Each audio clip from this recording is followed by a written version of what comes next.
Hej och välkomna. Mitt namn är Sven Usling och jag ska prata om Blackbeard, Terror at Sea, eller Svartskägg, piraten och legenden, som den heter på svenska. Detta är en brittisk tv-produktion om piraten Svartskägg. Inte nog med att den är gjord för tv, det är en dramatiserad dokumentär som sändes på National Geographic i USA. The golden age of piracy they call it now. The mighty British Empire held to ransom by a rabble of thieves.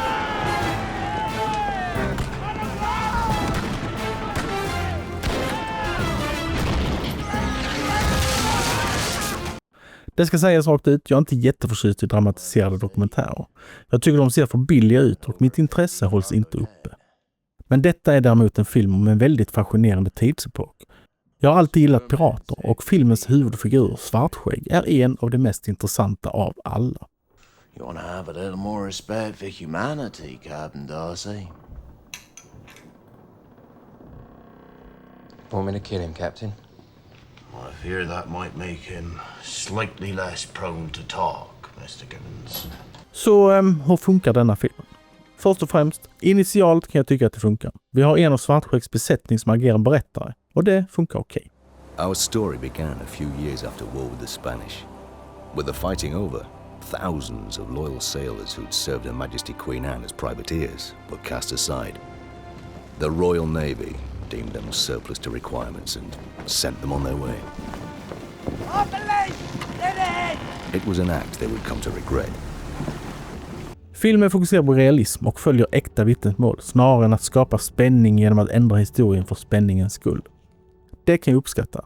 Men då är det också konstigt att många av skådespelarna som spelar pirater låter som den fiktiva piraten som Robert Newton skapade när han spelade Long John Silver i Skattkammaren 1950. Nice piece of meat, eh, Mr. Gibbons? A fine lady, Captain. And all yours, if you choose. Could you? You... You're pirates now. Pirate rules apply. Equal shares all round. It's called democracy. James Purefoy spelar Svartskägg och han är vanligtvis en duktig skådespelare. Men jag gillar honom inte alls i den här rollen. Efter att ha sett filmen så har jag läst mig till att många uppskattar honom i rollen och det är det gamla vanliga med olika smak. Today is a day of revenge. Revenge for the suffering of all those pirates that have been hanged.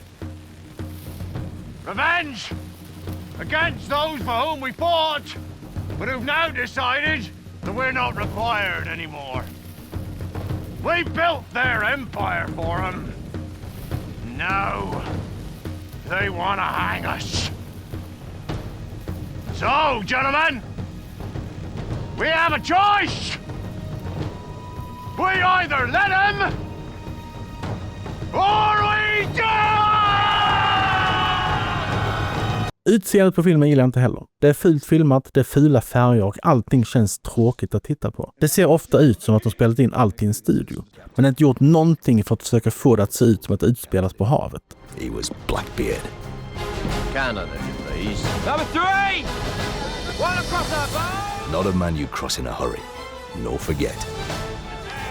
Who's to say the devil does not exist? Det hoppas också väldigt mycket i tiden. Jag personligen skulle vara mer intresserad av antingen mer av hans privatliv eller hans liv som pirat.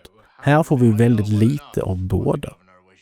Han har en deal med en guvernör i Amerika medan en annan jagar honom.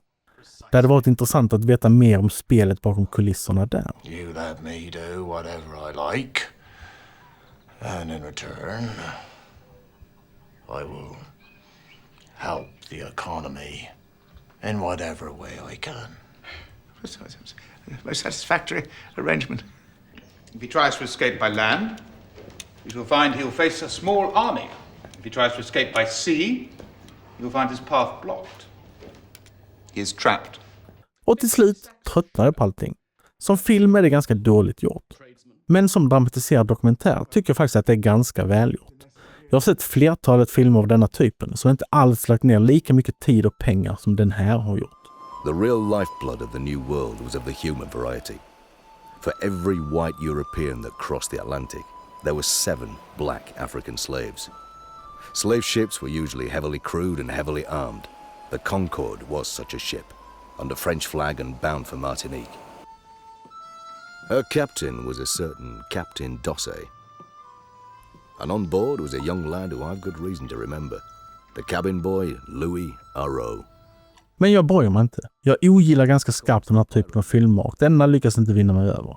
Det ska dock sägas att om man diggar den här typen av filmer så rekommenderar jag den starkt. Men det är ingenting för mig. Som helhet är det en ful och till slut rätt tråkig dramatiserad dokumentär som aldrig intresserar mig. Betyget blir en 1.